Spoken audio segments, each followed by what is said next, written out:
And just like that, she's gone. Harvard President Claudine Gay resigned her office. Many are taking a victory lap, although I'm not quite sure that's the appropriate response given what's happened. But then again, I have a question for all my conservative brethren out there who are jumping for joy right now. Where's the victory in all this? Hang on, folks. I'll explain what I'm talking about in just 1 second.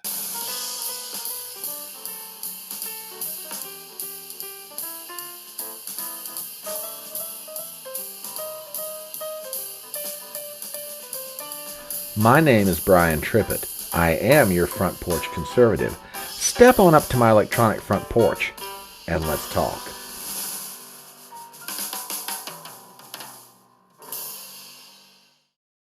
By now, everyone's heard about the resignation of Claudine Gay, president of Harvard University. But if you haven't, let's take a look at the headlines because I've got a take on this I'm not so sure that all my conservative brethren are thinking about.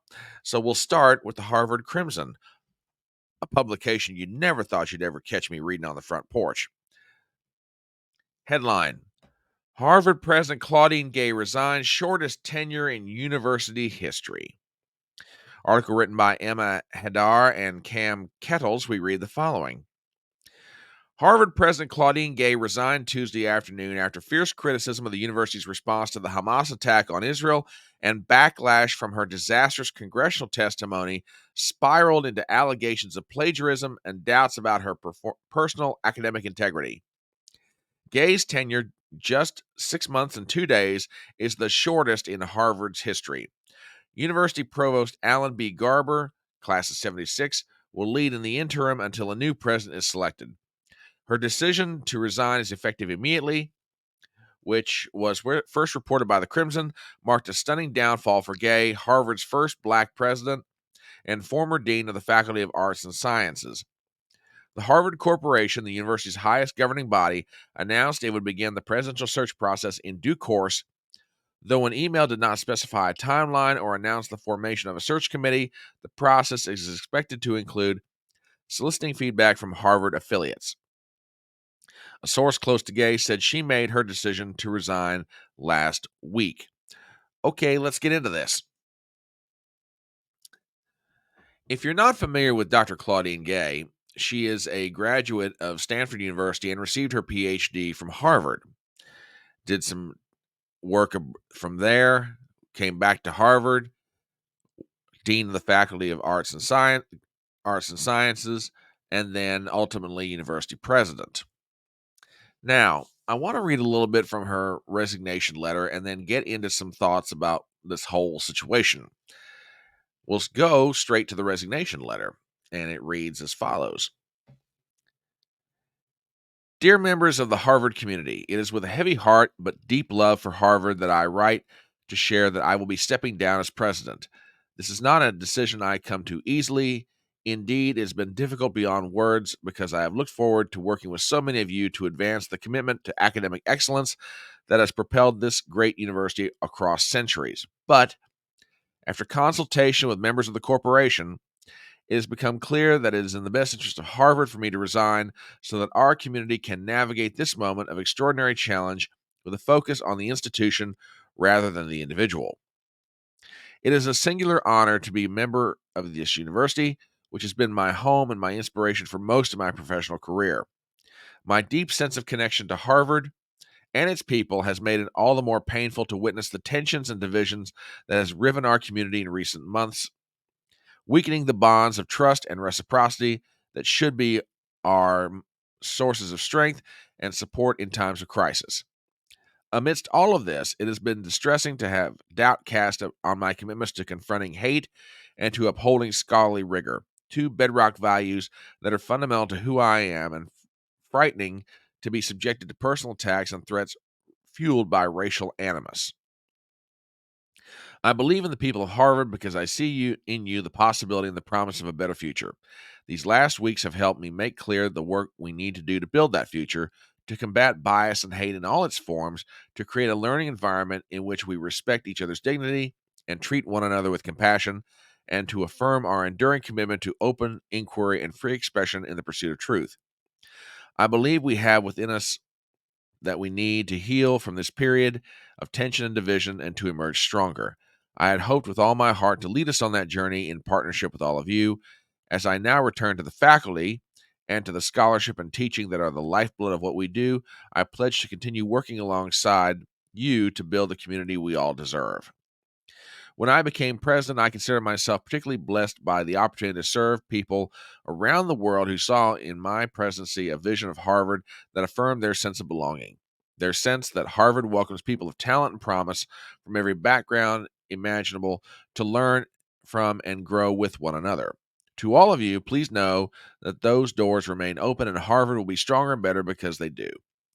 As we welcome a new year and a new semester, I hope we all can look forward to brighter days. Sad as I am to be sending this message, my hope for Harvard remains undimmed. When my brief presidency is remembered, I hope that it will be seen as a moment of reawakening to the importance of striving to find our common humanity and of not allowing rancor and vituperation to undermine the vital process of education. I trust we will all find ways in this time of intense challenge and controversy to recommit ourselves to excellence, the openness, and the independence that are crucial to what our university stands for and our capacity to serve the world. Sincerely, Claudine Gay. All right, let's get into this. Let me start out with something up front. And I really shouldn't have to say this, but I'm going to anyway. If there were threats of a racial nature made toward Dr. Gay, then that is absolutely and completely wrong. Now, I say I shouldn't have to say this, and frankly, I shouldn't. That ought to be obvious to everybody. The fall of Dr. Claudine Gay as the president of Harvard had, frankly, in my opinion, little to nothing to do with race. Now, some people are going to disagree with me on that, and that's fine. That's their opinion. No, this basically gets down to two things. One was the questions about her academic integrity vis-a-vis the complaints and allegations of plagiarism. And the second had to do with when she tangled with Elise Stefanik. We'll get to both of those in a second. My conservative brethren, a significant number of them, are doing a victory lap. I'm not so sure that's the right response to take on this for a number of different reasons. First of all, I happen to love academics. If you know anything about me or been around my channel long enough, you know that I have quite deal respect for higher learning. Am I the best product that higher learning ever produced? Of course not. But I respect the fact that there are institutions that are committed to pursuing education and trying to teach and research. Harvard being one of the largest and most well known around the world. So it saddens me to see something like this happen. Leadership in an institution needs to be there for stability purposes, among other reasons. So, no, I'm not taking a victory lap because Claudine Gay had to resign her office. And I'm most certainly not taking a victory lap because, as far as I'm concerned, this isn't a victory. Oh, come on, front porch. She did wrong. Oh, yeah, all right, she did wrong. We'll get to all that in a minute. Now, I said that there were two things that primarily fueled the demise of Claudine Gay's brief presidency at Harvard. One were the academic allegations that she committed plagiarism. Well, let's take a look at all that for a second. This is from the Washington Free Beacon. This is definitely plagiarism. Harvard University President Claudine Gay copied entire paragraphs from others' academic work and claimed them as her own. This article was written back in mid-December. Harvard University President Claudine Gay plagiarized numerous academics over the course of her academic career, at times airlifting entire paragraphs, claiming them as her own work, according to review by several scholars.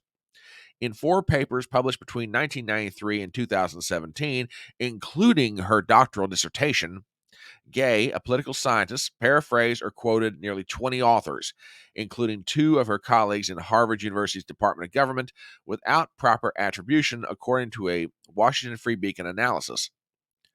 Other examples of possible plagiarism, all from Gay's dissertation, were publicized Sunday by the Manhattan Institute's Christopher Russo and Carl Stack's Chris Brunette. The Free Beacon worked with nearly a dozen scholars to analyze 29 potential cases of plagiarism. Most of them said that Gay had violated a core principle of academic integrity, as well as Harvard's own anti-plagiarism policies, which state, quote, "It's not enough to change a few words here and there. Rather, scholars are expected to cite the sources of their work, including when paraphrasing, and to use quotation marks when quoting directly from others." But in at least 10 different instances, Gay lifted full sentences, even entire paragraphs, with just a word or two tweaked. In her 97 thesis, for example, she borrowed a full paragraph from a paper by the scholars Bradley Palmquist, then a political science professor at Harvard, and Stephen Voss, one of Gay's classmates in her PhD program at Harvard, while making only a couple of alterations, including changing their, quote, decrease to increase because she was studying a different set of data. The 4 papers that include plagiarized materials comprise a sizable portion of Gay's academic work. Gay, who is Harvard's 30th president, has authored just 11 peer-reviewed articles. Quote, "If this were a standalone instance, it would be reprehensible but perhaps excused as a blunder of someone working hastily," said Peter Wood, a former associate provost at Boston University, where he helped investigate several cases of suspected plagiarism. "But that vanishes as the examples multiply," said Wood, who now serves as the director of the National Association of Scholars. So, it's just a bit more than allegation. People have been analyzing her work now since really early December and have come to the conclusion, yep, she plagiarized. Now, that would be bad enough of any academic scholar, and it would be bad enough in anyone teaching at a university. But what makes this sin even more pronounced is the fact that she is the president of Harvard University, a university, like many academic institutions, that has policies against plagiarism, translation. There's no way in the world that a Harvard student would be tolerated for doing this sort of thing, yet she's currently, or was currently, sitting as the president of Harvard. And as mentioned in the article, if this were just one incident, you could chalk it up and say, all right, she was busy, she was in a hurry, she couldn't quite get it done in time. All right, once, that's one thing. Over and over and over and over again, that's different. As a matter of fact, it's not just that these examples were found in this article, again, going back to the Washington Free Beacon. And this was as of yesterday. Harvard President Claudine Gay hit with 6 new charges of plagiarism, half of Gay's published works now implicated in growing scandal. Article by Aaron Siberia. Harvard President Claudine Gay hit with 6 additional allegations of plagiarism on Monday in a complaint filed with the university, breathing fresh life into a scandal that has embroiled her nascent presidency and pushing the total number of allegations to near 50. 7 of Gay's 17 published works have already been impacted by the scandal, but the new charges, which had not been previously reported, extended into an 8th. In a 2001 article, Gay lifts nearly half a page of material verbatim from another scholar, David Cannon, a political science professor at the University of Wisconsin. So yeah, we've got a lot of problems here. But I'm not so sure that it was the plagiarism that did Claudine Gay in. Let me take you back to some testimony before a committee in Congress and show you what may have been one of the biggest driving forces behind her resignation. I take you to a now very famous incident between Professor Claudine Gay, president of Harvard, and Congresswoman Elise Stefanik, Republican of New York. Folks, take a listen to this. Let me ask you this. You are president of Harvard, so I assume you're familiar with the term intifada, correct? I've heard that term, yes. And you understand that the use of the term intifada in the context of the Israeli-Arab conflict is indeed a call for violent armed resistance against the state of Israel, including violence against civilians and the genocide of Jews. Are you aware of that? That type of hateful speech is personally abhorrent to me. And there have been multiple marches at Harvard with students chanting, quote, "There is only one solution, intifada revolution," and, quote, "globalize the intifada." Is that correct? I've heard that thoughtless, reckless, and hateful language On our campus, yes. So based upon your testimony, you understand that this call for intifada is to commit genocide against the Jewish people in Israel and globally, correct? I will say again, that type of hateful speech is personally abhorrent to me. Do you believe that type of hateful speech is contrary to Harvard's code of conduct, or is it allowed at Harvard? It is at odds with the values of Harvard. Can you But not our say here that it values is against the also- code of conduct at Harvard? We embrace a commitment to free expression, even of views that are objectionable, offensive, hateful. It's when that speech crosses into conduct that violates our policies against bullying, harassment, Does that and speech not intimidation. cross that barrier? Does that speech not call for the genocide of Jews and the elimination of Israel? When that You speech- testify that you understand that is the definition of intifada. Is that When speech speech- according to the code of conduct or not? We embrace a commitment to free expression and give a wide berth to free expression, even of views that are objectionable. You and I outrageous, both know and that's not the offensive. case. You were aware that Okay, I'm going to stop it right there. You begin to see the problem for Dr. Claudine Gay and for Harvard University. Now, I've got various thoughts about this exchange, and I've had them for a while, but I haven't really said a lot about it. But I will go over a couple of them here. While I think Elise Stefanik is a very capable congresswoman, and I'm sure that many people are praising her today and back then when she confronted Dr. Claudine Gay about what was going on Harvard's campus, I'm not so sure this was Elise Stefanik's best moment. It most certainly wasn't Claudine Gay's best moment. And overall, this whole exchange and all of the attention that it got on social media and in regular media is one of the things that I'm sure contributed to Dr. Claudine Gay having to turn in her resignation the other day. Well, I say having to turn in.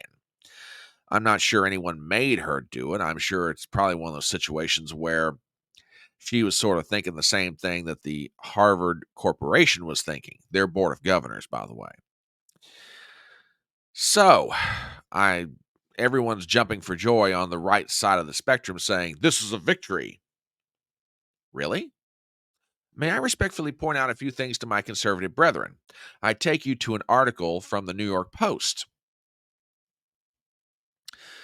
Harvard's Claudine Gay set to keep her nearly $900,000 annual salary despite resigning as university president.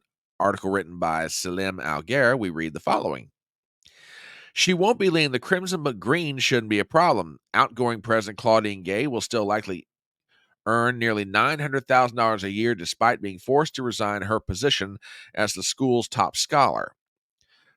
Political science professor Gay, who stepped down amid a tempest of allegations that she did not do enough to combat anti-Semitism and academic plagiarism Tuesday, will now return to a position on the Cambridge, Massachusetts school faculty. Prior to being named president just 6 months ago, Gay earned $879,079 as the Faculty of Arts and Science Dean in 2021 and $824,068 in 2020, according to records published by the university. Her new position was not specified Tuesday, but she is expected to receive a salary comparable to what she had previously received, if not higher. So she gets to keep most, if not all, the salary that she was already earning. So I have a question. She gets to remain on faculty at Harvard. She gets to keep most, if not all, the money that she was already earning.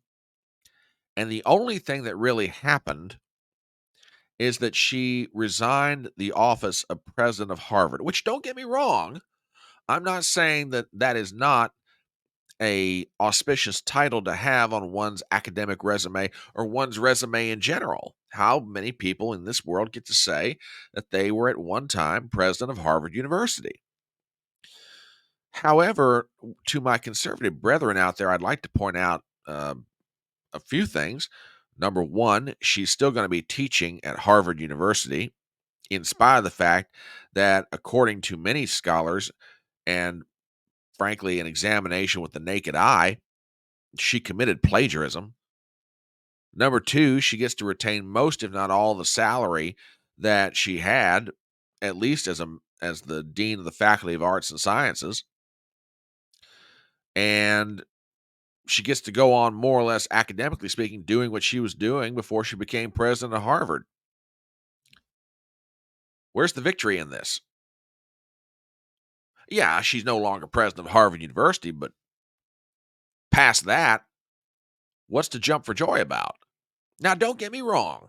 I am not trying to pile on this woman. I'm sure that she has gone through a lot over the past couple of months, and I'm not trying to minimize that at all by what's happened.